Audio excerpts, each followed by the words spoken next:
busted pencils, fully leaded. Education talk, educated educators talking education. Special producer's choice, Jacob, right there. Just though, Dr. Tim Slucker, Dr. Johnny Lupinacci, and Jacob, chairman of the boards. Just in case when you are listening to this on Friday, we are recording this on Wednesday evening, so details may emerge. But Jacob, breaking news today, right? That is right, Tim. Usually on the Producer's Choice show, we try to do something a bit more light to end our weekends, have a little bit of fun. Unfortunately, as your producer, my job is also to get you guys to talk about important things that happen relating to education. I think anybody who follows education is looking at this today. Right-wing activist Charlie Kirk was assassinated at Utah Valley University in Utah today. Huge news, of course. We're going to cover it. Things happen on a college campus, violence on a campus especially. It's right in our wheelhouse, worth talking about. And I'll just let you guys talk about it. But Tim, do you want to share your thoughts? Well, it's a school shooting. Yeah. Right? Well, I mean, it doesn't, Johnny, I mean, well, there's never any justification. No. I'm gonna butt in. Sorry to cut you off, Tim. That's all right. There's never gonna be a time, Tim, you or I or Jacob, are gonna, on the air or off the air, condone any kind of violent act like the shooting of Charlie Kirk. And I hate saying this, and there's a but, when you compare it to school shootings, I mean, the moral outrage and the coverage of this, and I think it's different, but it's related enough. But I mean, like, we've desensitized ourselves to children being dead and shot in schools almost on a weekly, if not every other day kind of basis around the world, right? Certainly monthly. We could probably pull up the facts. I know this is a little impromptu, but on a regular occurrence, children are being killed in schools, teachers are being shot at. So this is not me saying that I'm like glad or I'm any way condoning this action. I'm also saying, like, wow, imagine what would happen if last week when children were killed in, Minnesota, or the next school shooting. And I hate that I even have to say that. The next school shooting happens, right? I think, Jacob, I don't know if they're calling it an assassination in the news yet, if that's hit the discourse, but I think you hit the nail on the head. This is different, but it is related. It's violence in a educational setting. If I could hop in on that, Johnny, just real quick. I didn't even think about that angle you're talking about, that this is getting a lot of attention despite shootings at schools becoming so mundane. And to your point, just today there was a shooting at Evergreen High School in Colorado, and that's really getting buried. Yeah, thank you, Jacob. So, and that's not by any means me saying, that's why I butted into him, because I was like, well, initially I was like, this is terrible. And I don't by any means agree with Turning Point or with Charlie Kirk, although we can get into it. We've talked about it on shows before. We've talked about, like, the gray area between freedom of speech and hate speech, especially in educational communities. But, not that should ever be met with extreme violence, right? And so, but at the same time, I'm like, wow, everybody is up in arms today, and most certainly it is news. But why? It's going to sound insensitive. Why are we shocked? It's a tragedy. I'm calling it that. It's awful. But I'm also just having a sobering moment of being like, man, we gun down children on the regular in this country. That's wrong. So two wrongs don't make a right.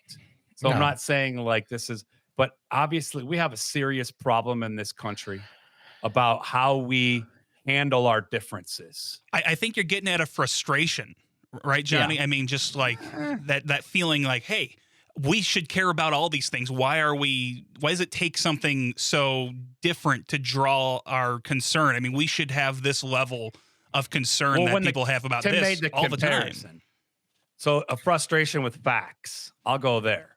It's a frustration with facts. Like you even said, there's a school shooting today in Evergreen, Colorado. Yeah. It's becoming weekly, on the regular, we're dealing with this. And that's to say, like, I do agree, Tim, I'll group them together in the context of this happened on a college campus. That is Yeah. an educational setting. We've just been on the air for the last week talking about what teachers do. And one of those things is provide a safe and Safe welcoming space. environment for all perspectives and all learners.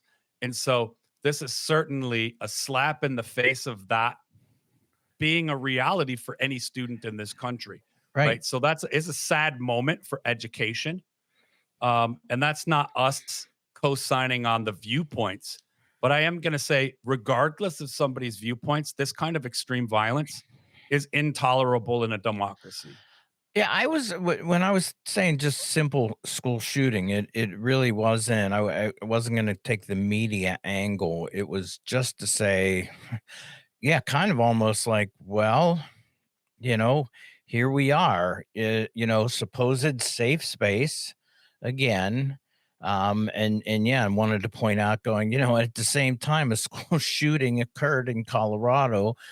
There is no media coverage. I mean, that's a story in and of itself, right there. The quote media coverage of this, as if one is necessarily more important than the other, potentially, Or saying comparable. Or or compare, comparable. right, they're not comparable, other than the fact of saying that, Johnny, I think you said, these supposed safe spaces where we're to gather to talk about differences, to welcome others together, to bring about conversations that might be uncomfortable and disagreeable, that the purpose of education and teachers and spaces such as university campuses, high school classrooms, middle school auditoriums, these are those spaces that educators use to say, you're welcome here to have these conversations. And it is not true that these are safe spaces, when particularly you point out, and I just looking at another report today, criticism of the MAHA, Make America Healthy report again, fails to acknowledge the number one cause of death for children in this country is gun violence. Yeah. Yeah, Well, I mean, you know, that's another fact in itself, right, Tim? right. Like, like And so here we are with this kind of, again, it sobering? I read Diane Ravitch's blog just a little bit ago. She talked about this with Charlie Kirk, and she's like, I didn't agree with him on anything. However, this should never happen. yeah. And then she kind of went in the direction of saying, but nothing will change because you've got a Supreme Court and and a political party that has been absolutely overtaken with some belief that any conversation about guns in any way, shape, or form that talks about some type of quote control is verboten. You can't do it. And so here we were, and the biggest thing that struck me today, following when the story happened, was the thoughts and prayers people were working it hard.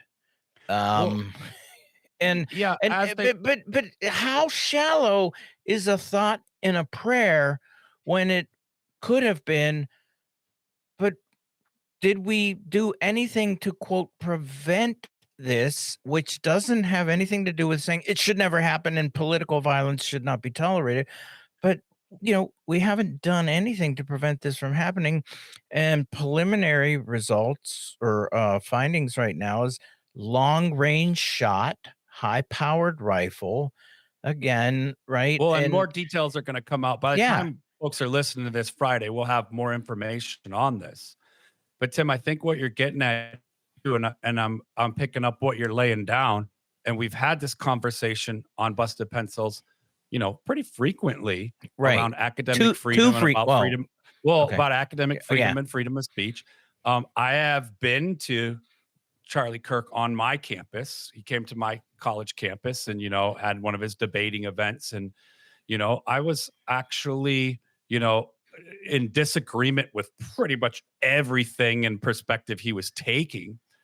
And I thought, there was a critical conversation Mm-hmm. happening that borderlined like what I would call, rhetoric of violence on all parties.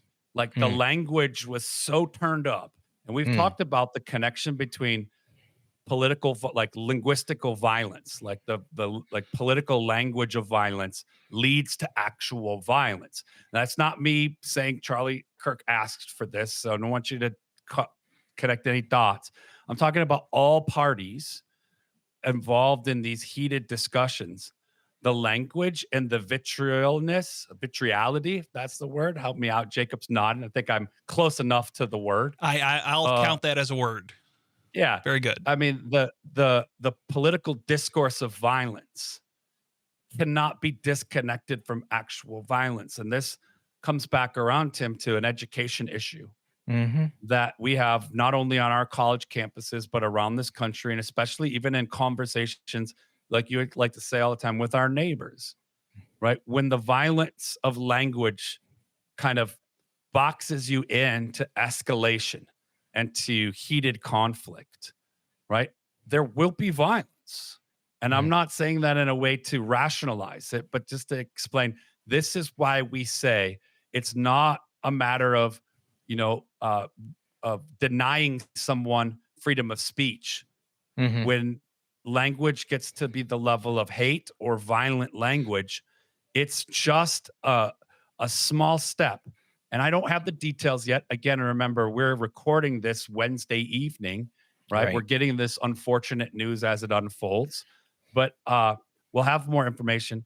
But what I'm saying is that I observed hundreds and hundreds of students attending an event on my campus, a similar kind of event, as unfortunately Utah Valley University community experienced today, and watching the videos, the world now too, right? But I what I observed was something I thought, wow, this is really difficult for everyone in attendance to be regulated. It's very ramped up, it's very intense.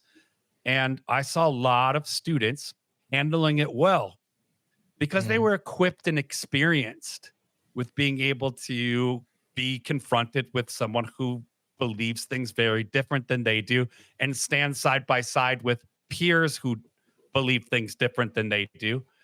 And I remember thinking, well, this is really impressive how well students are handling this. Now, they had explained to me, oh, we've been watching this on TikTok for years. Like, we kind of understand the gig and the points, and we're familiar with this group turning point. And that was me talking with students who identify with those beliefs and who oppose those beliefs. But I remember being impressed by the young people. But as an experienced person, as we are adults in our community, I was thinking this would be really hard for somebody to navigate. And I'm not saying it's okay what happened. I think it's awful. But I can understand how quickly somebody may really turn this up to actual violence. And it's sad that it's happened, but it reminds me of this political rhetoric. Discourses of violence lead to actions of violence, right? And so to me, that's part of that sobering moment. I don't want to lose this in the mix of the tragedy. It's like, hey, we shouldn't be all that shocked at how we got here. It's awful that we're here today talking about this, but this is exactly why we're saying, hold on, we need to figure this out, and we need to be better at our critical thinking and about communing together amongst our differences. Johnny, if you look at Charlie Kirk's legacy of communication, I think he was definitely part of well, I will give it to him that it does take a certain level of talent and a certain level of personal bravery to do his type of communication. I mean, I've done stand-up comedy. We do what we do here. You guys get up in front of students. It does take a certain level of talent to do what he did. And Tim should unmute himself so that he can talk with us next time, so I don't have to hop in. Oh God, no one. But he's part of what I would call the liberal gets destroyed genre of communication, which I think is part of how we get to the spot we're in right now, where people are It- violent, where rhetoric is turned up to 10, and it's not a spot we want to be in, Tim. It's not a spot, no. And yeah, thanks for. I was like, why why aren't they paying attention to me? Like you guys are like, yeah, thank God he's muted. We didn't want. Um, yeah, first of all, who's going to step out from behind thoughts and prayers and take a little bit of accountability for the situation and where it is and how we got here? I guarantee you nobody. No, it will be it's going to be Charlie Kirk practicing free speech was taken out by a lunatic somebody who's against free speech, and it'll be simplified and all of that. And I think what you That's guys your are pointing, prediction. that it's a That's your prediction, prediction, yeah, because but we don't know that yet. no, I don't know, but I can see hints of it already in the rhetoric of politicians right now, who and how they're framing this, and getting on social media and watching the feeds of people out there expressing their opinions that but it It's a what terrible was moment, Tim. it's I a think terrible moment, and what I was think it's a very happening. serious one. It's a serious moment, and what was happening though too, let's get the framing right, none of it as an excuse, but to this wasn't critical dialogue. And I think this is kind of what Jacob was pointing at, that Charlie Kirk went to engage in when he did these. It was not critical dialogue where it was this sense of going, let me hear what you're thinking. Let me get this. It was more in the lines of going, and at some point I'm going to figure out how to prove you wrong. There's no sense of give and take in that type of conversation, that from that standpoint. I mean, what was the purpose? And to think about this, and this is for ideologues on the left and right, when they are left to quote pontificate, there's no room for critical dialogue, thinking, conversation.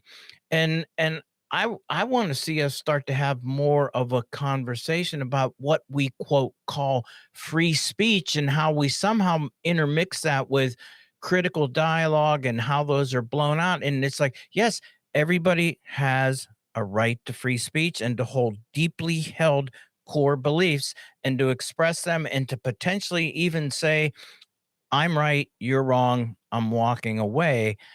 But I think everything's getting mixed up between what it means to engage in critical, maybe even emotionally heated discussion, as opposed to pontificating about how incredibly right you are if you're an ideologue on any side. Because and that's where I hear the political rhetoric more and more, that I think spurs that kind of a violence approach, because there's no give, there's no take, there's no Well, conversation in our political discussions anymore. There is no well, conversation. I'm gonna just be fair for this for a minute. Yeah. Just fair to it, because I think this is one of those important kind of moments in terms of it is the blend of free speech, but also the importance of a safe space of an academic community. And I don't mean for academics, but I mean a learning community. It's a Mhm. school setting. Okay. And so that's an interesting blend. We've talked about that on shows in the past, giving legal and kind of street level definitions for academic freedom, for freedom of speech, and for school communities' responsibilities towards for the safety of all. Right. This is the convergence of all that that makes it unique. But Right. Tim, let's back up. It's not called a civil dialogue about differences. It's not even called pontification from people on the right and people on the left. it's being called by and large in this current moment and leading up to this moment as a culture war. Yeah. So let's just take this the prominent. I meant, remember, words Yeah. illuminate certain things and they hide other things. And I'm telling you, a war language Hmm. Mm-hmm. is just a slight step from acts of war. So this is very much like Jacob is saying, it feels like it's Wednesday evening, folks. Mm-hmm. You're listening to this on Friday. There's going to be a whole unfolding of things for us to learn from and to take action in response to. But at the moment, it feels a lot like, you know, uh, being in a war. If you speak on a particular political view, which you have freedom of speech to do, right? And you are killed for that. That is political.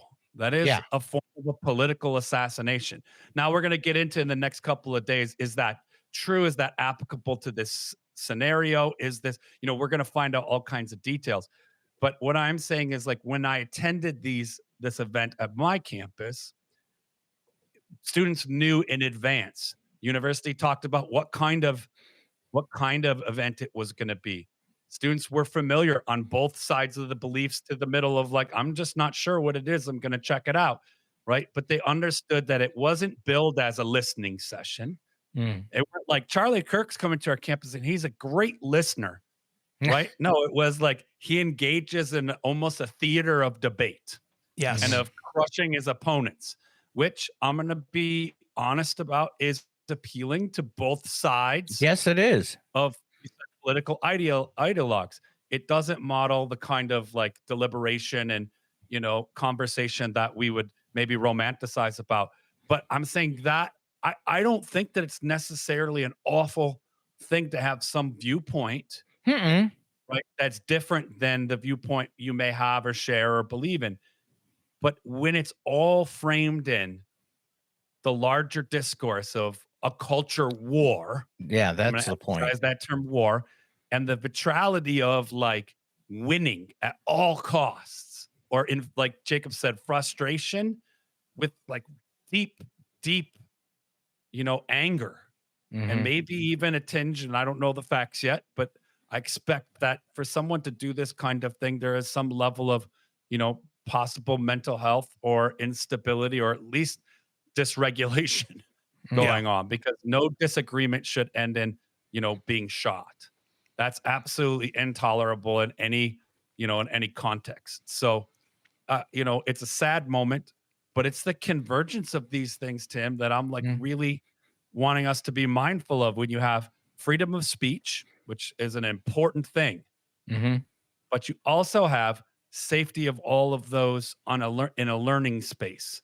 This is a convergence of really interesting things that I will say for the better part of the last decade, campuses have been grappling with and have been really trying to say, hey, this is dangerous, whether it's particular, speaking out against acts of genocide, whether it's, politics of any kind of like reproductive rights. There's been a lot of issues on campuses where campuses have had to deal with how do we ensure safety Mm-hmm. for all members, for all participants, this being a learning space. So my heart, I am going to give thoughts and prayers, Tim, because Yeah. my heart goes out to the Utah Valley community. It goes out to every college student in the world right now, but especially in North America, right? Who the message is pretty clear. If you Yeah. have a political view, you better keep it to yourself, Give it. or harm could be done to you. It's no, and so that's a very sad moment, because that is, Tim, Yes. when these acts of violence do lead to taking away freedoms of speech on all sides. And I worry about that. So I don't want to blame the students of Utah. I don't want to blame people who disagree with Charlie Kirk. I don't want to blame Charlie Kirk. I think we have collective responsibility to say, how can we do better, especially in these overlapping contexts of where freedom of speech come into collision with the importance of providing a safe and welcoming learning environment for all students, for all teachers, for all people as part of that. Our universities, our schools should not be sites of death for sharing views. or sites of death for attending. So I'll group in school shootings with this, as you brought up earlier. But that's just kind of where I'm at today. Yeah. Jacob, it's your show. Well, it's you interviewing us, but it's a special It's show. an Audible producer's choice. Giving you the last words before we head into the moment. So, Tim, Johnny, as a producer, part of my job here at Civic Media is monitoring interactions with our listenership, communicating to hosts what the people listening have to say, whether it's the text line or we've got the calls coming in, you screen calls, comments on social media. I get to see what the people are saying. And one thing that sort of disturbed me today was that all of us on the content side, the hosts, the producers, I felt like we were all having the right thing to say in this moment, which is political violence is never acceptable and that we denounce this. But when I was looking at what the people in air quotes had to say, if they were conservative, they were less sad that Charlie Kirk was killed than they were mad that this is what the left is doing. The left is trying to take people out. They're out to get Donald Trump. They're out to get Charlie Kirk. And I saw from people who I probably agree with on a lot of things say things like, well, Charlie Kirk was a Nazi and I'm not sad he's dead. And that really kind of scares me for where we're going. That political violence is becoming just part of the game for a lot of people. Was it a guy on my side who did it? Was it a guy on my side who is the victim of it? Where do you guys think we can go to de-escalate this situation? What would you say to young people who are starting to view these issues in that war side of culture war? Wow. Yeah, geez. It is. I think there has to be a reality of acknowledging what you just laid out there, Jacob. And that was a little bit of what I was referring to in quote some of the other stuff I was looking at on top of the news is that the comments coming in, which, again, do comments represent the views of the people? I don't know, but they were, there was no middle ground in those comments. That it was, yes, my God, this is what happens. The left are the true Nazis, and they've now proved it today. And then people on the left, particularly one that I was really disturbed by. I don't know if anybody's seen the Substack called God, where this person or whoever who tries to be the voice of God, and the voice of God today in the Substack was celebrating. And yeah, you sit there and go, okay, how do you bring those two groups of people together? I don't know. However, I will then kind of move that into thinking that actually to be participating that way does also potentially not represent my classroom when I go into a university setting, to a campus, that there's a sense of going like, I'm confused. I don't know what to do. I don't know how to make thoughts about this. And I think we have to just kind of even do what we're just doing here right now, which is have this type of conversation that acknowledges is the kind of realities of being like those extremes. This is my point right now. And I said, maybe by Friday and maybe next week when we dig into this a little bit more, which I'm sure we will, is I may have different thoughts, but I mean, extremism on both sides. And then as Johnny really strongly, powerfully points out, within what now we all have decided is a war, a culture war. Boy, it's not surprising. And then put in there the political reality that access to firearms in this country is obscene. And so to believe that that nothing would ever happen, it's just insanity. So I don't have great answer for that right at this moment, Jacob.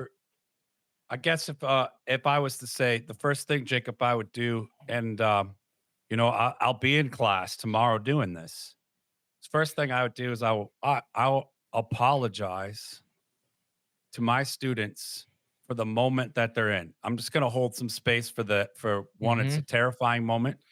It's a scary one. It's people of my generation owe an apology to those in classrooms now for the context that they're inheriting. This is a failure of previous generations to work together. It's escalated. It goes years and years back. And so the first thing I I do is I'm going to apologize, and then I'm going to turn to my job as a teacher, which we've got a great show tomorrow, listeners. If you tune into the broadcast or grab the podcast, you'll get with Randy Weingarten, and we talked a little bit about it in class and session. That dropped this morning. But as a teacher, it's my job to teach critical thinking, and I'm going to draw from Howard Zinn. Mm. In war, there are no winners. Mhm. So to celebrate this act is absolutely, disgusting to me. I can understand it politically. I can understand it in the context of a war, which I hate that we're in, and I'm apologizing to students for our generation's failure, to not stop this before they inherited it. But it's my job to teach critical thinking. So let's think about the moment we're in, and let's really think about that peace is not passivity. And in war, there are no winners. Peace is not being weak. Peace is not giving up. Peace is part of a process of even within reason, civil disobedience. Mhm. It's about figuring out how we exist together, right? So that's part of the critical thinking. Invite them to that critical thinking, apologizing for my generation's, responsibility for this, whether am part of it or not. Like you have to really kind of have some humility. The other thing is say, like, we all as teachers have to have a deeper commitment and a louder voice towards a safe and Mm. welcoming learning environment for everyone. That's not right wing. That's not left wing. Mhm. That's not any particular set of ideology other than in learning spaces, we come together, right? Maybe we should also extend that to in our healthcare system and Mhm. maybe in our religious freedoms. Like you can go and convene with people who have similar faiths as you in this country. Well, you could go to a safe learning space, and we've got a lot of work to do on that. The other thing is to be present at the opportunity. Like we as teachers, Randy Weingarten wrote about it, said, we make and create opportunities. So I'm going to take the responsibility that I believe I've always taken, but with even more gusto as I go into teaching, to create opportunities to practice peace, right? To really talk through these differences, it's not about shutting up. It's not also about being right. It's about learning to be in that critical space together. And then I'm going to commune with others, educators around the country. I mean, really around the world, but especially our country right now, whether it's college campuses or school classrooms, that it's not safe. It doesn't feel safe. And that, you know, if this is so-called like a war that we're in, well, how do you get out of a war? Right? You propose peace, right? And so we need to really begin peace dialogues, hold space for the grief, take responsibility, approach it with humility, and have tough conversations with one another about how we work towards peace. Because just like I said, a language of political violence leads to violence. A language and a dialogue of Mm. political peace leads to peace. So, Jacob, that's kind of where I'm at with your, pretty heavy 60-seconder, and we each took a few minutes on it. But I appreciate you, Jacob, as a producer, as part of a local radio and a national podcast and everything, to take responsibility to say, hey, we have fun on Fridays, but not every Friday is fun. And in fact, this week is a heavy one, and it's our responsibility, not only as members of the media, but as members of a democracy, as concerned citizens, to have a dialogue about peace. So I appreciate you calling an audible today, Jacob, and for all that you do to bring this great program out to our listeners. Thank you. Thank you, Wow. Johnny. Tim, do you have any closing thoughts before I give you that thing to do? Just yeah, what Johnny said, keep that there. And everybody, peace. Yeah. Think about it, breathe it, feel it, and man, practice. Let's do a little bit of practicing because as Johnny says, if we're in a world of war, it's going to be really hard to kind of find some places of salvation and shelter. Let's just whatever. I end up getting cheesy, Jacob. Well, thank you, Dr. Hey. Tim Slecker. Oh, Johnny, did you have something Well, I to was say? just going to say, Tim, you could sum it up. We love music, and I think John Lennon said this. I was gonna, dude. I was just gonna say.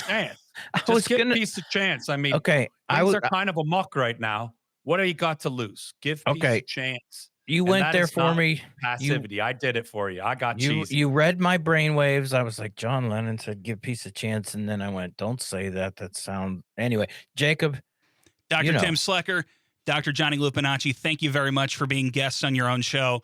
I always love talking to you guys, and I think I speak for all three of us when I say that we encourage people to remember that means are an end into themselves and to reject violence and reject violence when you see others do it. And we extend our condolences to the families, not just to Charlie Kirk, but also, of course, to the children who were killed today in Colorado. And with that, Tim, I think there's time for something. And now it's time for your moment of Zen.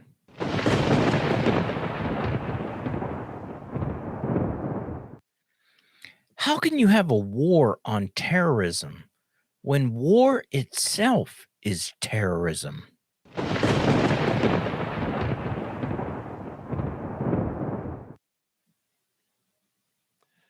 Well, hey, thanks for listening to this episode of Ed Relevant News. It's hard to get all amped up and do this WWE style when, it is a heavy and somber moment and a difficult way to end a week. But it's also a reminder and an invitation for all you educators out there, for all you pencil busters, to keep doing what you're doing. And like we said at the end of the show, just give peace a chance. It's important. Teach about it, talk about it, practice it. And if you want more Busted Pencils content, well, you can always find us on Apple Podcasts, Spotify, and of course, follow everything on Civic Media website. They got great things to say. Or you can always connect with us at bustedpencils.com. Hey, and we'll see you next week for Homeroom on Monday. And be sure to tune in for Class in Session on Wednesday. And if you don't already know, well, you're going to love it. This weekend's episode of the broadcast with Randy Weingart is going to be beautiful. Catch it. And you can catch that at 3 p.m. Central Time across all the Civic Media Network stations for an hour of your favorite blue-collar scholars, Tim and Johnny, and keep on busting them pencils.